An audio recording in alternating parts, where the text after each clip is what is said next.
കഴിഞ്ഞ 18 ദിവസമായി ആശാ വർക്കേഴ്സ് സമരത്തിലാണ്.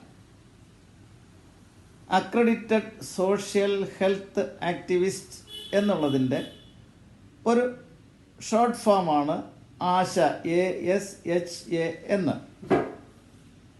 അപ്പോൾ ഇവർ സമരം ചെയ്യുന്നത് എന്തിനാണ് എന്ന് നമ്മൾ ഒന്ന് അറിഞ്ഞിരിക്കേണ്ടതാണ്. കാരണം അത് ഈ കൊച്ചു കേരളത്തിൽ 26,000-ൽ പരം ആൾക്കാർ ആ രംഗത്ത് പ്രവർത്തിക്കുന്നുണ്ട്. അവർക്കിപ്പോൾ അവധിയില്ല, ശമ്പളമില്ല, പെൻഷനില്ല, ഒന്നുമില്ല. അവരുടെ ഒരു ഓണറേറിയം എന്ന് പറയുന്നത് 7,000 രൂപയാണ്. അത് 500 മുതൽ 1000 വരെ വർദ്ധിപ്പിക്കാമെന്ന് നമ്മുടെ ധനമന്ത്രി ഉറപ്പ് കൊടുത്തിട്ടുള്ളതായിട്ടും പറയുന്നു. അപ്പോൾ ഇവർ ഉൾപ്പെടുന്ന ജോലികൾ കേന്ദ്ര ഗവൺമെൻറ്റിൻ്റെയും സ്റ്റേറ്റ് ഗവൺമെൻറ്റിൻ്റെയും കീഴിലുള്ള ആരോഗ്യ പ്രവർത്തനങ്ങളാണ്. ഇപ്പോൾ നമ്മുടെ ധനമന്ത്രി പറയുന്നത് കേന്ദ്രം സഹായിക്കാത്തത് കൊണ്ടാണ് അവർക്ക് ശമ്പളം കൊടുക്കാൻ സാധിക്കാത്തത് എന്നുള്ളതാണ്.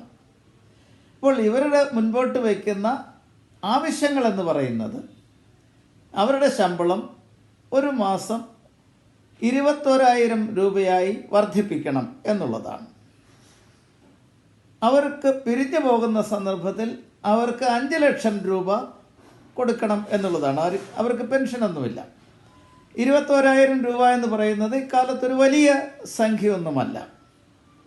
അപ്പോൾ ഇവരെ സംബന്ധിച്ചിടത്തോളം അവർക്ക് മറ്റ് പ്രത്യേക ആനുകൂല്യങ്ങളൊന്നുമില്ലാതെ ഇങ്ങനെ പണിയെടുക്കുക എന്നുള്ളത് മാത്രമാണ് അവരിൽ നിക്ഷിപ്തമായിട്ടുള്ള ഒരു ജോലി എന്ന് പറയുന്നത്. അപ്പോൾ അതിനർഹമായ ബെനിഫിറ്റ് കിട്ടാനുള്ള നടപടികൾ ഈ സർക്കാരിൻ്റെ ഭാഗത്തുനിന്ന് ഉണ്ടാകേണ്ടതാണ്. നമുക്കറിയാം, നമ്മുടെ നാട്ടിൽ ഒത്തിരി സമരങ്ങൾ നടക്കാറുണ്ട്.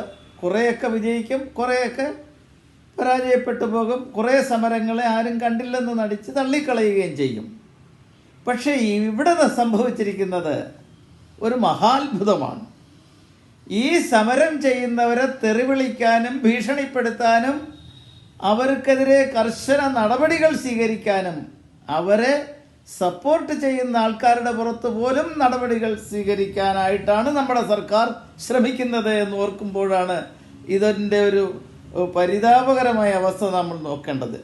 ഈ സർക്കാർ, കമ്മ്യൂണിസ്റ്റ് പാർട്ടി നയിക്കുന്ന സർക്കാർ, അവരെങ്ങനെ പാർട്ടി വളർത്തി, എങ്ങനെ അവർ സാമൂഹ്യ രംഗത്ത് വളർന്നു വന്നു, എങ്ങനെ അവരുടെ കൂടെ ഈ രാജ്യത്തെ ജനങ്ങളെ കൂട്ടിച്ചേർക്കാൻ കഴിഞ്ഞു?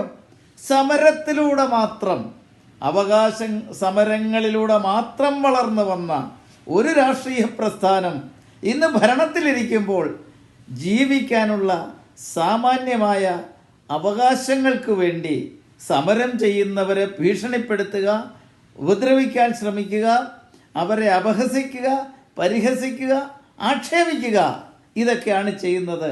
ഇത് വളരെ വളരെ മോശകരമായൊരു പദ്ധതിയാണ് നമ്മുടെ സർക്കാരിൻ്റെ ഭാഗത്തുള്ളത്. സർക്കാർ ഇതിൽ നിന്നും പിന്തിരിയണം. ഈ ആശാ വർക്കേഴ്സിന് അർഹമായ വേതനം ലഭിക്കണം, ജോലി സുരക്ഷ ലഭിക്കണം. അവർ പിരിഞ്ഞു പോകുന്ന സമയത്ത് അവർക്ക് പിന്നീടുള്ള ജീവിതം ഒരു തെണ്ടി നടക്കേണ്ട അവസരം ഉണ്ടാകാതെ അവർക്ക് മാന്യമായൊരു തുക അവർക്ക് നൽകപ്പെടുകയും വേണം. അത് 5 ലക്ഷമാണ് അത് അവർ ആവശ്യപ്പെടുന്നത്. അതല്പം പോലും കൂടുതലുമല്ല.